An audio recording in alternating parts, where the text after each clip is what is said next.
তো 50 ওয়াক্ত মেরাজের রাতে নামাজ নিয়ে যখন নামতেছেন, মুসা আলাইহিস সালাম বললেন, আল্লাহ আপনাকে কি দিলেন গিফট? আল্লাহ নবী সাল্লাল্লাহু আলাইহি ওয়াসাল্লাম বললেন, আমাকে গিফট হিসেবে দিয়েছে 50 ওয়াক্ত নামাজ। কয় ওয়াক্ত? 50 ওয়াক্ত। মুসা আলাইহিস সালাম বলে, সর্বনাশ, বলেন কি 50 ওয়াক্ত পড়বে না?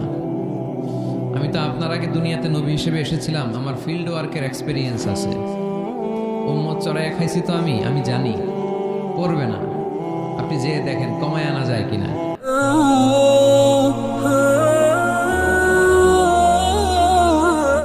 পড়ি নাকি আমরা? 5 ওয়াক্ত তো পড়ি না, ঠিক কিনা? তো গেলেন যে বলেন, আল্লাহ মুসা আলাইহিস সালাম তো বলে যে পড়বে না আমার উম্মত, কমায় দেন না। আল্লাহ 5 ওয়াক্ত কমায়া 45 ওয়াক্ত দিলেন। আবার নেমে আসলেন কত? 45। মুসা আলাইহিস সালাম বলে, আবার যান, আবার পড়বে না, পড়বে না, কমায় নেন, ভালো হবে। আবার গেলেন, আবার 5 কম। আবার আসলেন, সেদিন মুসা আলাইহিস সালাম বললেন, আবার যান, পড়বে না। আবার গেলেন, 9 বারে 5 নং 45 ওয়াক্ত কমায় দিয়া রাখলেন কয় ওয়াক্ত? 5 ওয়াক্ত নিয়ে আল্লাহর হাবিব ফিরে আসতেছে। মুসা আলাইহিস সালাম বললেন, কি অবস্থা, কয় রাকাত, কয় ওয়াক্ত? আল্লাহর হাবিব বললেন, এবার দিছে 5 ওয়াক্ত।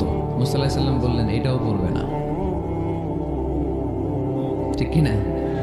এটাও পড়বে না, কমায় নিয়ে আসেন।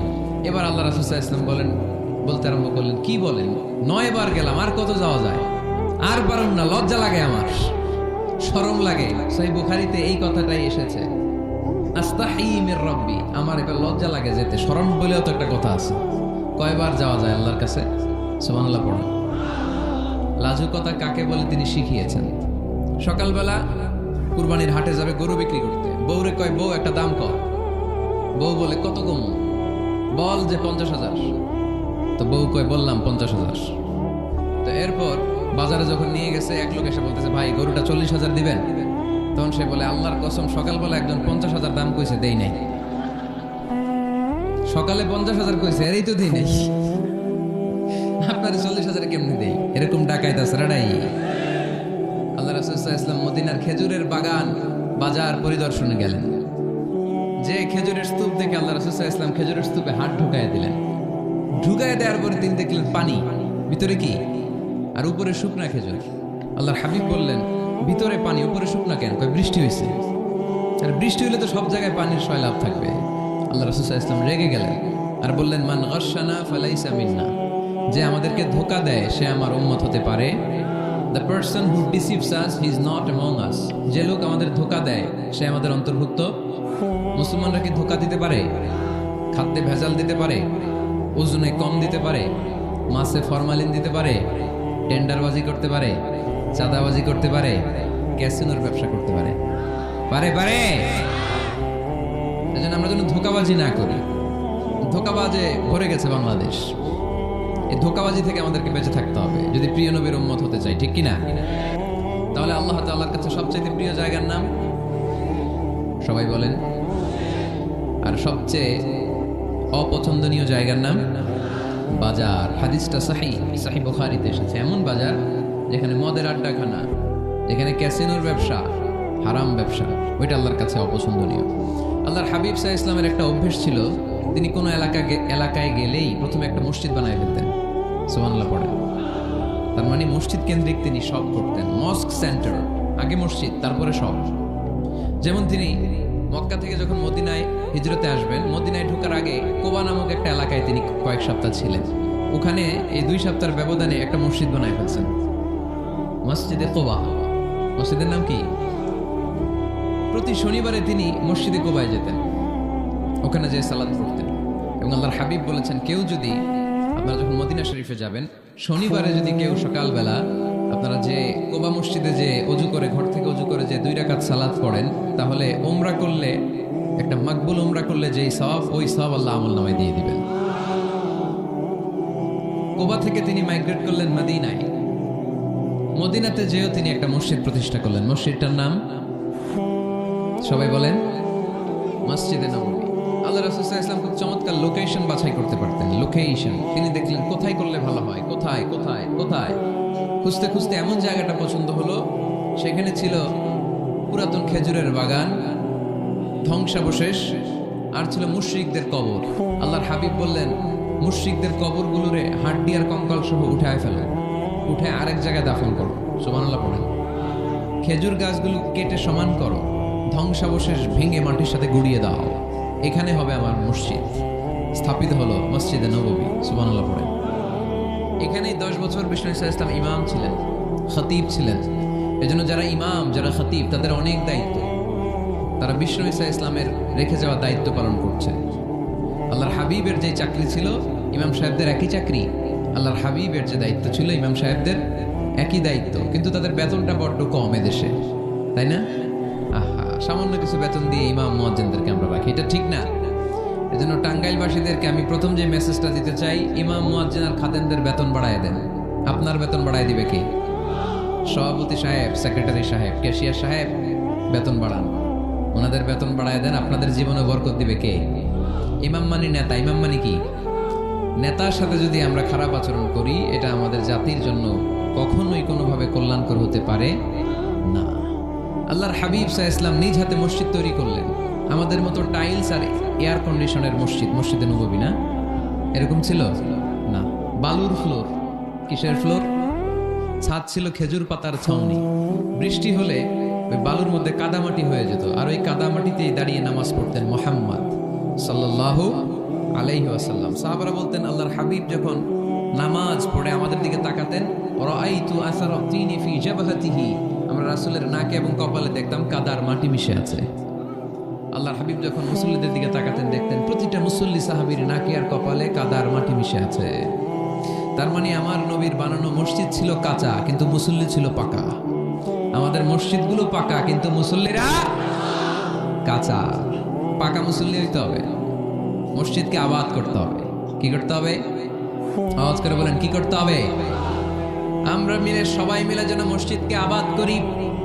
আমরা যেন মসজিদ নির্মাণ করি, সবাই যেন মসজিদ আবাদে অংশগ্রহণ করে। এজন্য আল্লাহ বললেন, ইন্নামা ইয়া'মুরু মাসাজিদাল্লাহি মান আমানা বিল্লাহি ওয়াল ইয়াউমিল আখির ওয়া আকামাস সালাতা ওয়া আতাজ যাকাতা ওয়া লাম ইয়াখশা ইল্লাল্লাহ ফাআসা উলাইকা আন ইয়াকুনু মিনাল মুহতাদিন। সুবহানাল্লাহ পড়েন। নিশ্চয়ই মসজিদ আবাদ করে তারা যারা আল্লাহ বিশ্বাস করে, আখিরাতে বিশ্বাস করে, সালাত কায়েম করে, যাকাত আদায় করে, আল্লাহ ছাড়া কাউরে ভয় পায় না।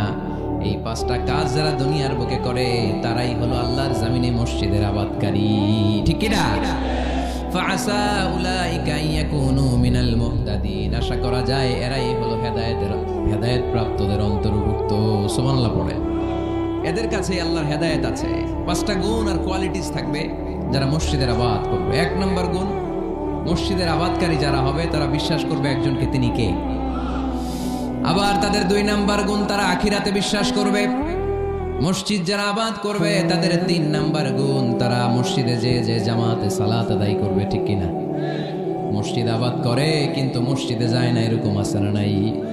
মসজিদের সভাপতি যায় না মসজিদে, সেক্রেটারি যায় না, ক্যাশিয়ার যায় না, আছে না নাই? তো এটা কি আবাদ করলেন আপনি? আপনি সভাপতি, আপনার তো আরো আগে যাওয়া দরকার। যাবেন মসজিদে। আপনি সেক্রেটারি, আপনি যাবেন মসজিদে, যাবেন যে নামাজ পড়তে। আপনি ক্যাশিয়ার, কোষাধ্যক্ষ, যান না কেন আপনি মসজিদে? আপনি যদি মসজিদ আবাদকারী হতে চান, রব্বে কারিমের খাতায় মসজিদ আবাদকারীদের সাথে নিজের নামটা ঢুকে নিতে চান, তাহলে মসজিদে যান। ঠিক কিনা? এজন্য আল্লাহ বললেন, মসজিদ আবাদকারী তারা যারা আল্লাহর উপর ঈমান আনে, আখিরাতের প্রতি ঈমান আনে, তারা মসজিদে যায়। মসজিদে যে সালাত কায়েম করে। কি করে? সালাত কায়েম করো, হো সালাত কায়েম করো, হবে সম্মানী তুমি, হবে জান্নাতি তুমি, হবে সম্মানী তুমি, হবে জান্নাতি তুমি। দিবে কাল হাসরে শীতল ছায়া আরশে আজিম। রব্বিয়াল আলা রব্বিয়াল আযীম, রব্বিয়াল আলা রব্বিয়াল আযীম। সুবহানাল্লাহ পড়েন। আউয়ালু মা ইউহাসাবু বিহিল আবদু ইয়াউমাল কিয়ামাতি আস-সালাহ। কিয়ামতের দিন সর্বপ্রথম যে জিনিসটার হিসাব আল্লাহ নেবেন সেটা কি? সালাত। কুরবানির গোশতের সাথে যেটা খায়, তাই না? সালাত মানে নামাজ। এই নামাজের হিসেবটা সর্বপ্রথম আমাদের কাছ থেকে চাইবে কে? আপনার আমলনামার এই হিসেব যদি আপনার জন্য কিয়ামতের দিন সহজ হয়ে যায়, পুরো আমলনামাটারে সহজ করে দিবে কে? আর এই সালাতের হিসাবে যদি গন্ডগোল লাগে সব গন্ডগোল লাগাই দিবে কে? এজন্য আল্লাহ বললেন মসজিদের আবাদকারী তারা যারা আমার উপরে বিশ্বাস রাখে, আখিরাতে বিশ্বাস রাখে, সালাত কায়েম করে, যাকাত আদায় করে, আল্লাহ ছাড়া কাউকে তারা ভয় পায় না। ওয়ালাম ইয়াখশা ইল্লাল্লাহ, আল্লাহ ছাড়া কাউকে তারা ভয় পায় না। তাদের হৃদয়ে ভয় থাকে একজনের, তিনি কে? ফাআসা উলাইকা ইয়াকুনু মিনাল মুহতাদিন, আশা করা যায় তারাই হেদায়েত প্রাপ্তদের অন্তর্ভুক্ত। ঠিক কি না? কথাটা কার? এখন আমরা মসজিদের আবাদকারী হতে চাই কি চাই না? এই 4-5 জন চান? সবাই মসজিদের আবাদকারী হতে চাই কি চাই না? তাহলে 5টা কাজ করতে হবে। আল্লাহর উপর বিশ্বাস, আখিরাতে বিশ্বাস, মসজিদে যে সালাত আদায়, যাকাত আদায়, আর হৃদয়ে আল্লাহর ভয় ছাড়া আর কারো কোনো ভয় থাকতে পারবে না। সাউন্ড নাই ওখানে? তাহলে আমরা সবাই মসজিদ আবাদ করতে চাই। টাঙ্গাইলের ভাইরা আজকে আমাকে বললো যে মসজিদ নাকি আজকে আপনারা আবাদ করবেন। রাজি আছেন তো সবাই?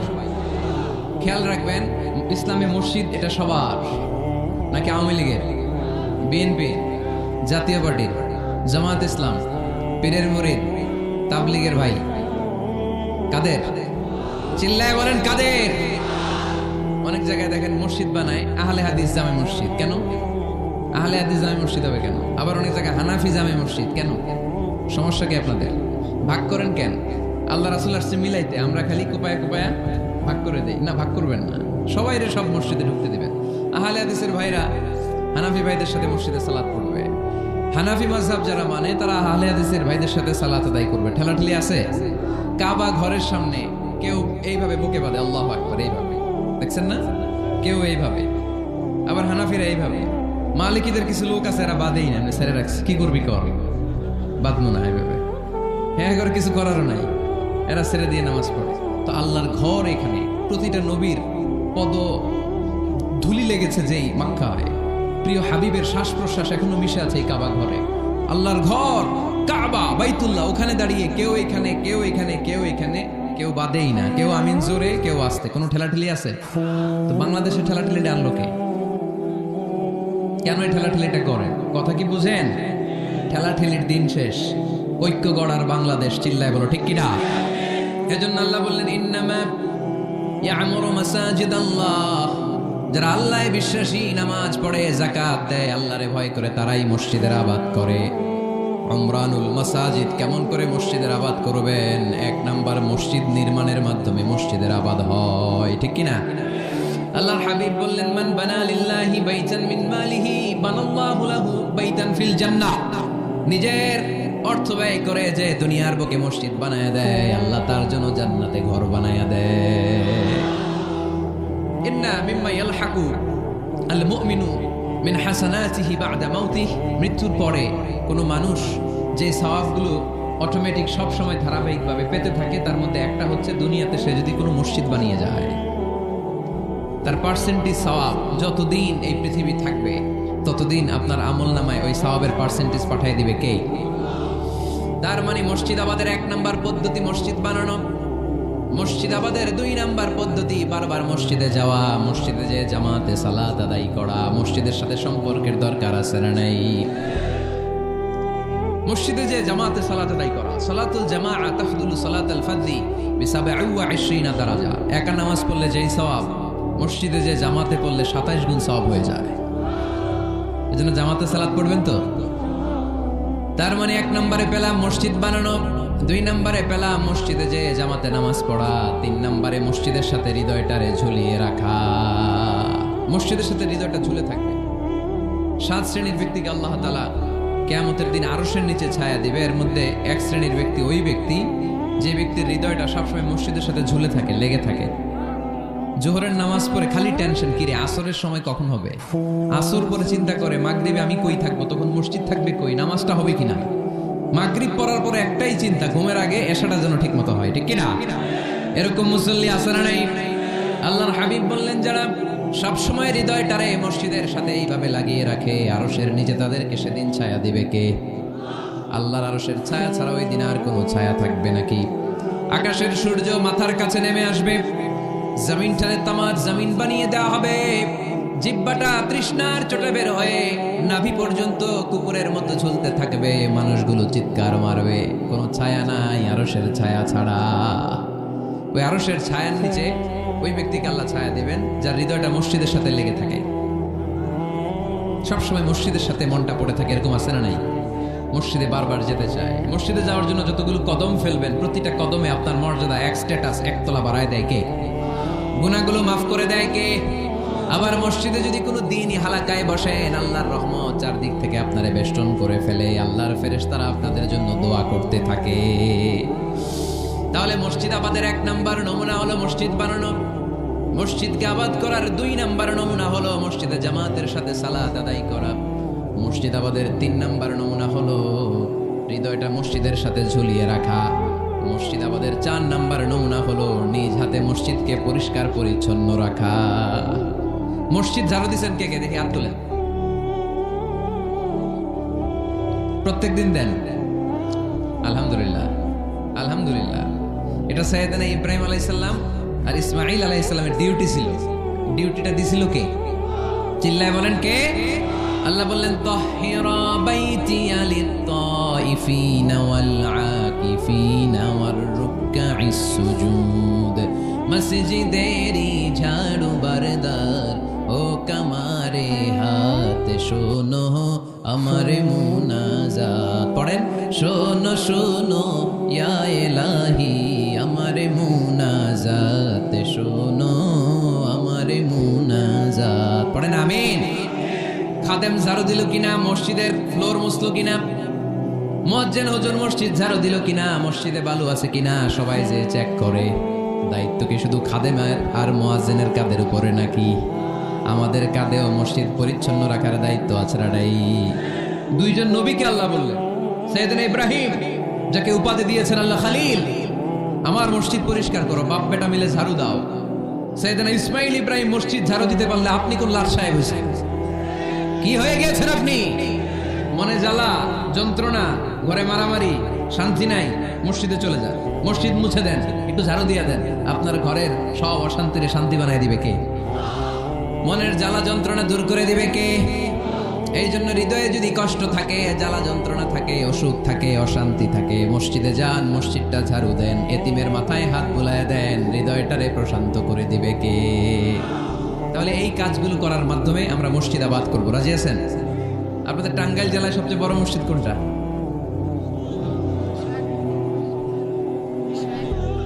201 গম্বুজ। কই এটা? গোপালপুর, ঝাওয়াইল গোপালপুর। কে করছে এটা? কে বানাইছে? ও, ইসলামিক ফাউন্ডেশনের কর্মকর্তা রফিকুল ইসলাম। কি করে? বেঁচে আছে? আজকের এই মাহফিলের পক্ষ থেকে ওনাকে জানাই সশ্রদ্ধ সালাম। যাবো ইনশাআল্লাহ। তো এরকম ভালো ভালো মসজিদ, সুন্দর মসজিদ বাংলাদেশে হোক, আমরা চাই না? সবাই চান? তা চাই, আওয়াজটা এতটুকু। এরকম সুন্দর মসজিদ এদেশে আরো নির্মিত হোক, চাই কি চাই না? মসজিদে আমরা যাব, মসজিদ আমরা আবাদ করব। মসজিদ নিয়ে আজকে অনেক কথা আছে, কেউ উঠবেন না। মজার কথাগুলো শেষে রেখে দিছি, যারা উঠবেন এদের মিস। উঠবেন না, বসেন। মসজিদে যে আমরা যাব, কিছু আদব মেনটেন করে যেতে হবে, ঠিক কিনা? ওযু ছাড়া ঢোকা যাবে? ওযু নিয়ে ঢোকার দরকার আছে না নাই? আবার আল্লাহ বললেন ইয়া বানি আদম খুযু জিনাতাকুম ইনদা কুল্লি মাসজিদ। ও বনি আদম, মসজিদে যখন নামাজ পড়তে যাও সবচেয়ে ভালো কাপড়গুলো গায়ে দিয়ে যাও। আদেশটা কার? কিন্তু আমরা যখন মসজিদে ঢুকি সবচেয়ে ছিঁড়া পাড়াটা পরে ঢুকি, আছে না নাই? পুরান দুরান ছিঁড়া পাড়া যেটা আর চলে না ওইটা গায়ে দেয়া যায়। আর বিয়ের অনুষ্ঠানে সুন্নাতে খাতনা, পহেলা বৈশাখ, এসো হে বৈশাখ তোমারে আদর করি, 31st নাইটে যখন প্রোগ্রামে যাই, বিশ্ব ভালোবাসা দিবসে যখন ভালোবাসা করতে যাই, তখন সুন্দর সুন্দর পাঞ্জাবি আছে না নাই? তখন নতুন জামা। বিশ্ব ভালোবাসা দিবস আসতেছে, ওইটা কি দিবস? বেহায়া দিবস। আহা, আমার কিশোরগঞ্জে মাহফিল ছিল গত বছর এই ভালোবাসা দিবসের দিন। দেখি সবগুলোর হাতে গোলাপ ফুল। গোলাপ ফুল শেষ, পুরো কিশোরগঞ্জের সব গোলাপ ফুল শেষ। ফুলের দোকানে যাই দেখলাম কিচ্ছু নাই, কয় হুজুর গত রাতেই শেষ। বিশ্ব বেহায়া দিবস, এগুলোর সাথে আমাদের কোনো সম্পর্ক নাই। আমাদের সবচেয়ে ভালো জামাটা আমরা মসজিদে পরে যাব। আমরা দুনিয়ার কাউরে দেখাতে চাই না, আমরা যা করি দেখাতে চাই একজনকে, তিনি কে? তাহলে মসজিদের প্রথম আদব ওযু করে ঢুকবো। 2 নাম্বার আদব সব চাইতে ভালো জামাটা গায়ে দিয়ে মসজিদে ঢুকবো। 3 নাম্বার ঢোকার সময় বাম পা দিয়ে ঢুকবো। কোন পা? আর বের হওয়ার সময় বিশ্বনবী বললেন মসজিদে যখন ঢুকবে এই দোয়াটা পড়ো, আউযু বিল্লাহিল আযীম ওয়া বিওয়াজহিল কারীম ওয়া সুলতানিহিল কাদীম মিনাশ শাইতানির রাজীম। এই 4টা শব্দ দিয়ে এই দোয়াটা যে পড়বে, এই দোয়াটা পড়ার সাথে সাথে শয়তান চিৎকার মারে আর ঘোষণা দেয়, আজকের দিনের জন্য আমার ওয়াসওয়াসা থেকে তুই মুক্ত হয়ে গেলি। আফসোস করে শয়তান বলে, তোরে তো আর কিছু করা গেল না, তোর উপরে আর কোনো খবরদারি নাই, আজকে সারা দিনের জন্য তোর রবের কাছ থেকে তুই প্রোটেকশন পেয়ে গেলি। আজকে শেষ, কালকে ধরবো তোরে, কালকে ধরবো, আজকে শেষ। এই জন্য এই দোয়াটা করবেন, আউযু বিল্লাহিল আযীম ওয়া বিওয়াজহিল কারীম ওয়া সুলতানিহিল কাদীম মিনাশ শাইতানির রাজীম। এই রেকর্ড হইতেছে ইউটিউবে, শুনে নিয়ে এটা পড়বেন। এরপরে নবীর একটা সালাম দিবেন, আসসালামু আলাইকা আইয়ুহান নবী ওয়া রাহমাতুল্লাহি ওয়া বারাকাতুহু। তারপরে ডান পা দিয়ে ঢুকবো আমরা। মসজিদে ঢোকার সময় কোন পা? সবাই বলেন আরো জোরে, মনে থাকবে, ভুল হবে না তো? আর ডান পা দিয়ে পড়বো, আল্লাহুম্মা ইফতাহলি আবওয়াবা রাহমাতিক, ও আল্লাহ তোমার রহমতের দরজা আমার জন্য খুলে দাও। পড়েন আমিন। আর যখন বের হব তখন বাম পা দিয়ে বেরোবো। কোন পা? সবাই বলেন, মনে থাকবে? ছেলে মেয়েদেরকে শিখানো যাবে? বাচ্চারা কি শিখাবেন? ঢোকার সময়, বের হওয়ার সময়, ঢোকার সময়, বের হওয়ার সময়।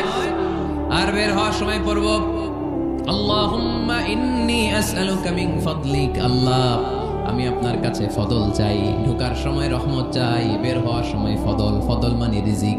রিজিক কি মসজিদে থাকে না মসজিদের বাইরে? এজন্য আল্লাহ বলেন, ফাইদা কুদিয়াতিস সালাতু ফান্তাশিরু ফিল আরদি ওয়াবতাগু মিন ফাদলিল্লাহ ওয়াযকুরুল্লাহা কাসীরান লাআল্লাকুম তুফলিহুন। যখন সালাত শেষ হয়ে যায়, জমিনের মধ্যে ছড়িয়ে পড়ো, জমিনে কাজ কর্ম শুরু করে দাও, কর্মচাঞ্চল্যতা দিয়ে জমিনটাকে ভরে তোলো। আর আল্লাহর কাছে ফদল চাও, রিজিক চাও। রিজিকের মালিককে। তাহলে মসজিদে কি পাওয়া যায়? রহমত। ওই একজন কয় রিজিক না, রহমত। মসজিদে কি পাওয়া যায়? সবাই বলেন, এটার ক্লাস মনে করবেন, তাহলে খেয়াল থাকবে। মসজিদের ভিতরে কি পাওয়া যায়? আর বাইরে পাওয়া যায় রিজিক। চিল্লায় বলেন, বাইরে কি পাওয়া যায়? এজন্য ঢোকার সময় রহমত চাবো, বের হওয়ার সময় রিজিক চাবো। ঢোকার সময় ডান পা, বের হওয়ার সময়, মনে থাকবে?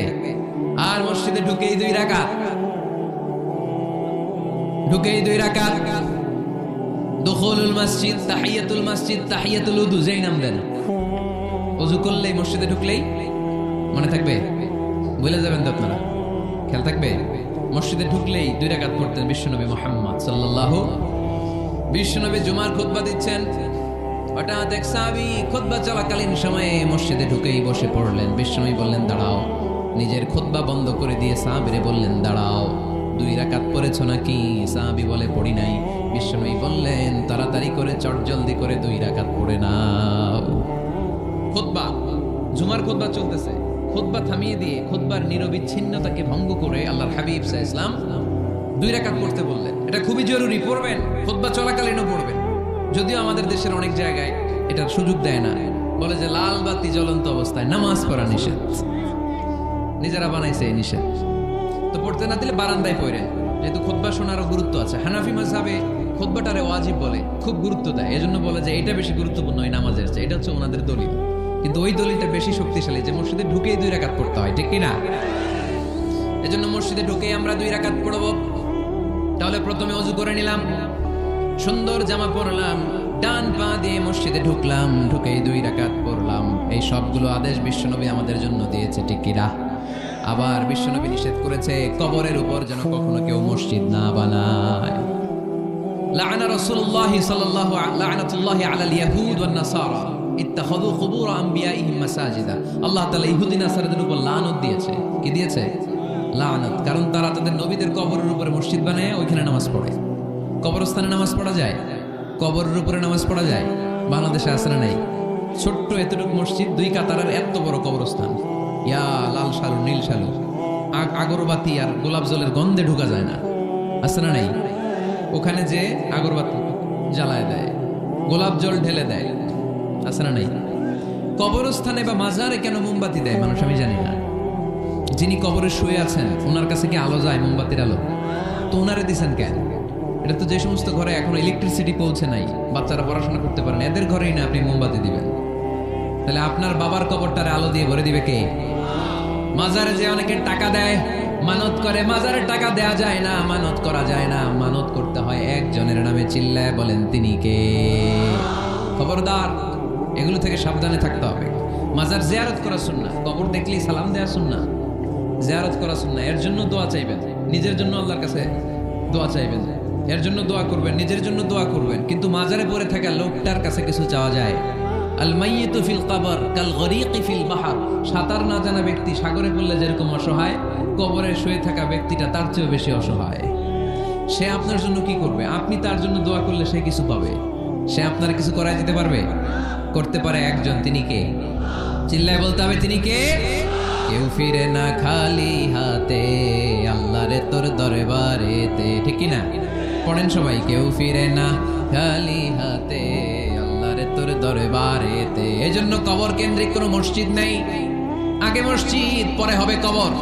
যেমন বিশ্বনবী আগে তৈরি করেছেন মসজিদে নববী, তার পাশে হয়েছে বিশ্বনবীর কবর, তার বাম দিকে হয়েছে বাকিউল গারকাদ, বাকি কবরস্থান মাকবারাতুল বাকি, যেখানে বিশ্বনবীর স্ত্রীরা শুয়ে আছেন, সাহাবারা শুয়ে আছেন রাদিয়াল্লাহু তাআলা আনহুম ওয়া আনহুন্না।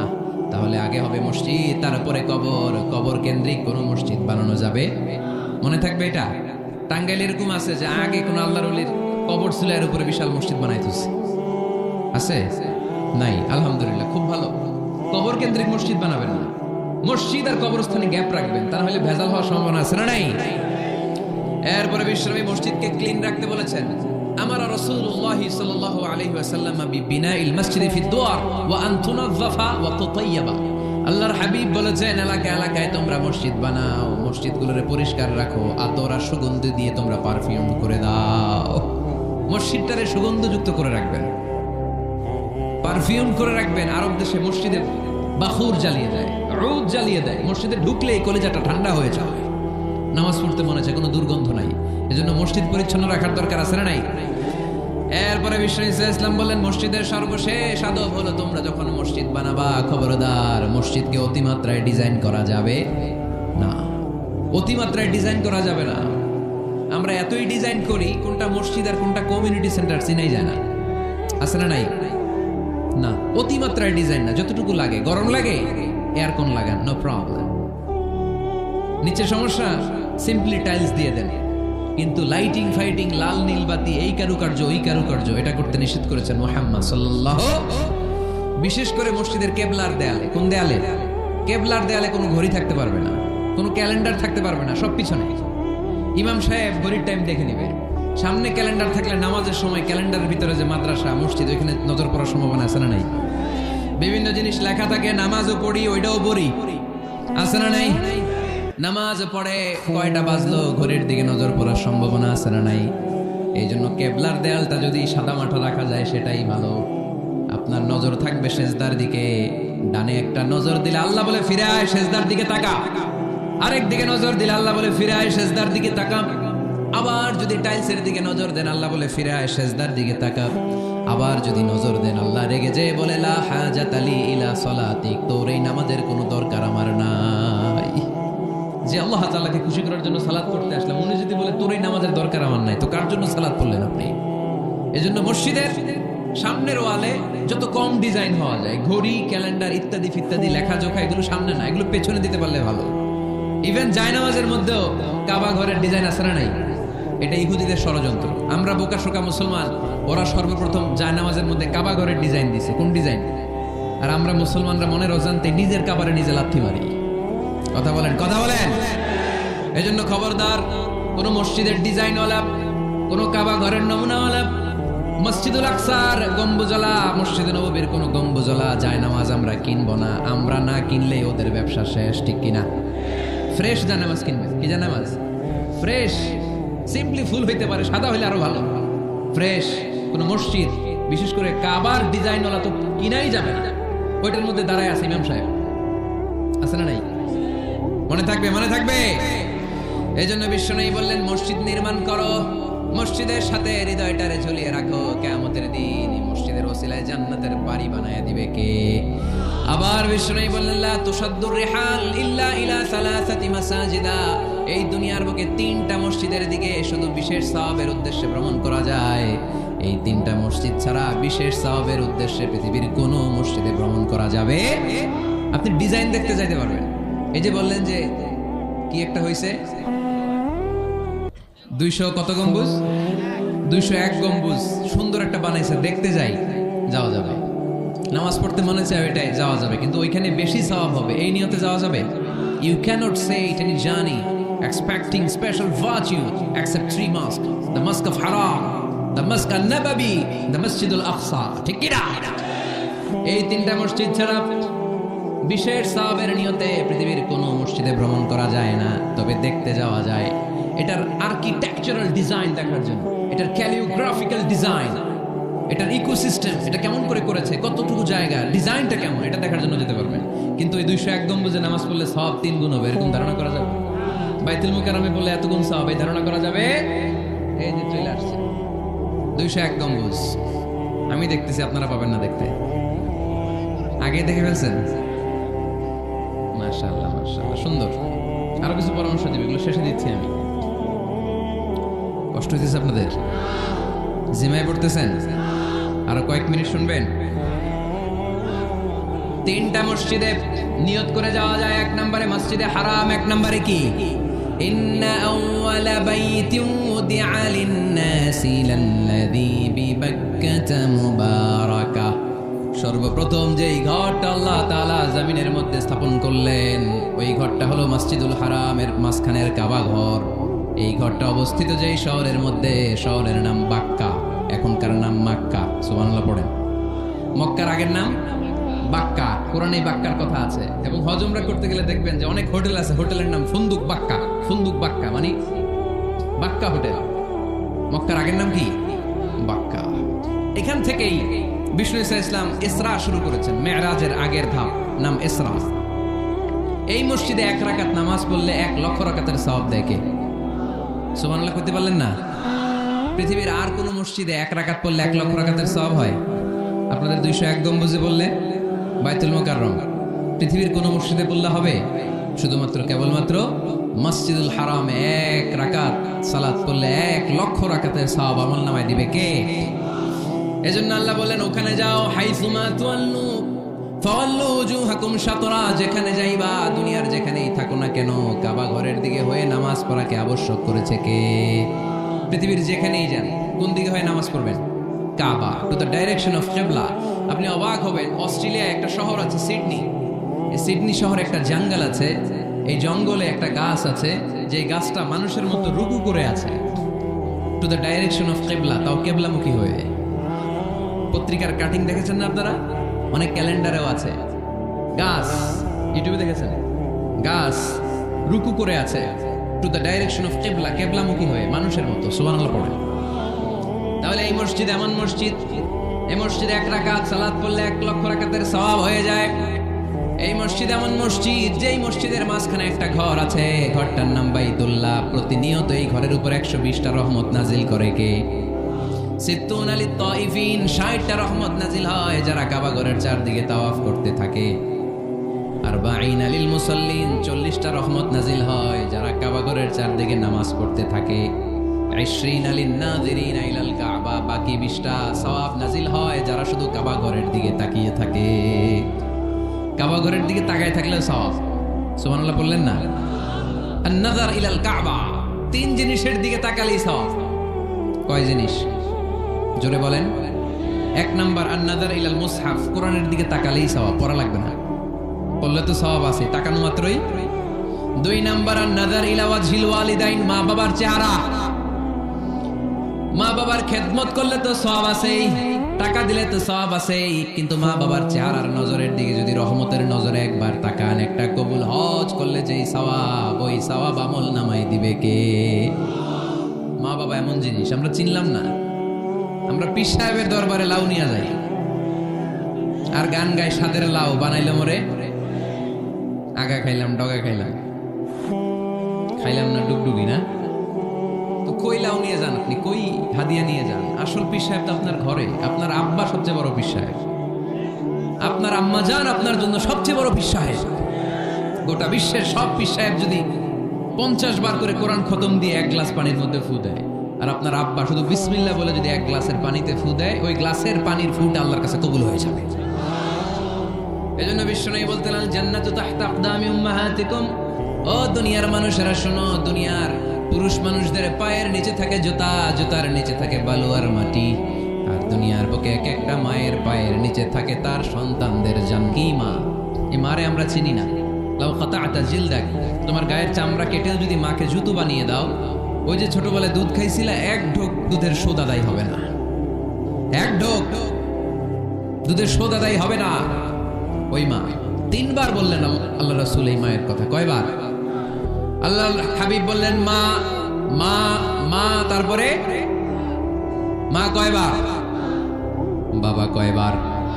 তার মানে ইসলাম মাকে দিয়েছে স্বর্ণ পদক, ইসলাম মাকে দিয়েছে রৌপ্য পদক, ইসলাম মাকে দিয়েছে ব্রোঞ্জ পদক, বাবাকে দিয়েছে সান্ত্বনা পুরস্কার। ঠিক কিনা? 3 বার যদি মা হয়, একবার যদি বাবা হয়, তাহলে স্বর্ণ পদক কে? রৌপ্য পদক, ব্রোঞ্জ পদক, সান্ত্বনা পুরস্কার। সুবহানাল্লাহ কইতে বললেন না? ওই মায়ের চেহারার দিকে যদি রহমতের নজরে একবার তাকান, কবুল হজের সওয়াব আছে না নাই? তাহলে 1 নাম্বার কোরআনের দিকে নজর করলে সওয়াব, 2 নাম্বার মা বাবার চেহারার দিকে নজর করলে সওয়াব, 3 নাম্বার আল্লাহর কাবা ঘরের গিলাফের দিকে যখন নজর করে তাকাবেন, 20টা রহমত নাজিল করবে কে? তাহলে শ্রেষ্ঠ মসজিদ মসজিদে হারাম, শ্রেষ্ঠ মসজিদ। 2 নাম্বার হচ্ছে মসজিদ নববী, নবীর মসজিদ, ওখানে 1 রাকাত পড়লে 1000 রাকাতের সওয়াব। আমার নবী শুয়ে আছে তার পাশে, পাশেই জান্নাতুল বাকিয়া, মাকবারাতুল বাকিয়া, এরপর আছে রওদা। বিশ্বনবীর কবর থেকে মিম্বার পর্যন্ত জান্নাত, রাওদাতুম মিন রিয়াদিল জান্নাহ। এটা দুনিয়ার বুকে একটা জান্নাতের টুকরা। কোন সুবহানাল্লাহ। ওখানে নামাজ পড়ার জন্য খুব ধাক্কাধাক্কি হয়। পুরো মসজিদে নববীর কার্পেটের এক কালার, ওইটার কার্পেটের আরেক কালার। যারা হজ উমরা করেছেন দেখে এসেছেন, জায়গা পাওয়া যায় না, খুব ধাক্কাধাক্কি হয় ওই জায়গাটাতে সালাত পড়ার জন্য। এটা হচ্ছে 2য় মসজিদ শ্রেষ্ঠত্বের দিক থেকে। 3য় মসজিদ হচ্ছে মসজিদে আকসা, ফিলিস্তিনি। এই 2টাতে যাওয়ার সুযোগ হইলো, ওইটাতে যাওয়ার সুযোগ নাই। ইসরায়েলি হায়নাদের দখলে। চিল্লা এখন ঠিক কিনা? আমরা আল্লাহর কাছে চাই আমরা মসজিদুল হারাম, এই মসজিদ নববীতে যেমনি সালাত করতে পারি, বাইতুল মাকদাসে যেও যেন সালাত করতে পারে, আল্লাহ তুমি তৌফিক দাও। বাইতুল মাকদাসে 1 রাকাত পড়লে 250 রাকাতের সওয়াব। আরেক বর্ণনা এসেছে 500 রাকাতের সওয়াব। এই 3টার পরে দুনিয়ার যত বড় মসজিদ হোক না কেন, সবগুলোর সওয়াব সমান। সুবহানাল্লাহ পড়েন। তাহলে আমরা মসজিদ আবাদ করতে চাই। কি করতে চাই? এই মসজিদ হচ্ছে আমাদের মুসলমানদের সামাজিক ঐক্যের কেন্দ্রবিন্দু। সামাজিক ঐক্যের কেন্দ্রবিন্দু আমাদের মসজিদ। বুঝতে হবে, এটা খ্রিস্টানদের চার্চের মতো, এটা ইহুদিদের সিনাগগের মতো, এটা শিখদের গুরুদুয়ারার মতো গতানুগতিক কোনো ইবাদত গাহ বা উপাসনা কেন্দ্র নয়। এটা আমাদের ঐক্যের ভিত্তি। চিল্লায় বলেন ঠিক কিনা?